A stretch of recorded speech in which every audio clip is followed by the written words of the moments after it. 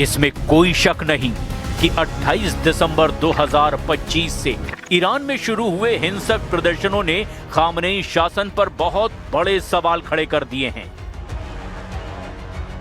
44 साल से ईरानी सत्ता और शासन का केंद्र बने अली खामनेई को भी अंदाज नहीं था कि ईरान के सभी 31 प्रांतों में 200 से ज्यादा शहरों में खामनेई शासन के खिलाफ प्रदर्शन हो सकते हैं।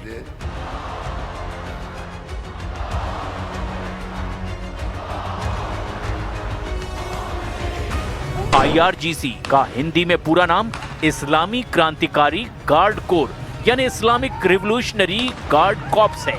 इसे फारसी में सिपह-ए पासदारान भी कहा जाता है।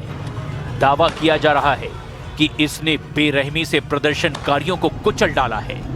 कुछ मीडिया रिपोर्ट्स का दावा है कि ईरान की IRGC के अधिकारियों ने माना है कि 5000 से ज्यादा प्रदर्शनकारी मारे गए हैं, जिसमें 50 के करीब तो सुरक्षा बल के हैं।